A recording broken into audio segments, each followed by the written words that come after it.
I did my student teaching at Williston under Mrs. Howie. Then I was hired to teach there in '68. During the summer, when the decision was made that we had to either choose between New Hanover or Harvard, I selected New Hanover. It wasn't a pleasant experience for the first 3 years, I remember. And there were other experiences I had that kind of wiped a lot of things out. For instance, I don't remember the principal's name that was over there. I remember Mr. Kimbrough, the assistant, but Mr. Scott, that's right. Oh, he was so scared. He would not talk to the black students. They would come into the gym and he would ask me to go in and work with the students. He did not know how to deal with them. All they wanted to do is what I would want to do, get involved, be a part of the school. He didn't know how to deal with them, nor how to even incorporate their involvement.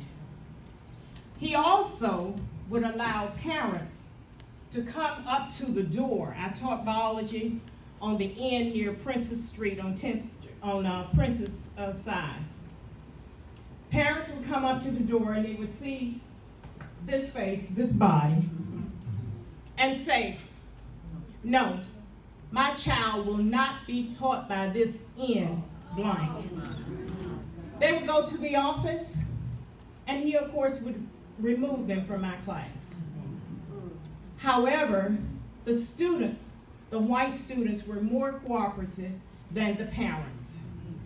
It was not pleasant as a teacher because most of the teachers would not even speak to you as another peer. Do you know, Ms. Warren, what happened to many of the teachers that were at Williston? They were reassigned to other schools? You have a choice. So they made their choice. Okay. Either to go to one of the other schools. So, thank you. Okay, you're welcome. I want to try to answer one of your questions. You asked the question of what would have happened if the Hanover kids had come to Williston. I think they would have been educated. Yeah. We had some highly educated teachers. We had more teachers at Williston that had a master's degree than they had over there at Hanover. They only had undergrad degrees. Our teachers had graduate degrees, some of them more than one. So they would have really been educated. We received information on mimeograph sheets based on what they learned during the summer. So by the time we left Williston to go to whatever college we went to, we were a leap ahead of most kids that came to that school. Those of us that were not going to college, I'm not going to say college material, but those of us did not go, chose not to go for whatever reason, the school was designed for them to leave with a skill where they could get a job. Butcher, they could be a butcher, they could do upholstery, they could bake, they could lay brick, they could fix cars, they could tailor, carpentry, electrician. There were all these skills that were taught so that when they left Williston, they could get a job. Now, getting a job in Wilmington in one of those fields may have been difficult at that time, but it never failed. They had the skill to get a job.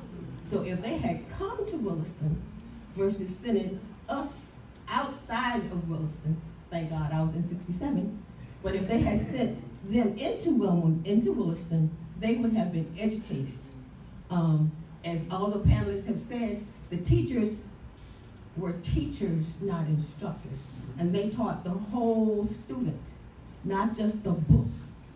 It's not just what's in the book that we learn. We learn how to be vital citizens, how to be upright citizens, how to give to the community, versus just learning the ABC of the book.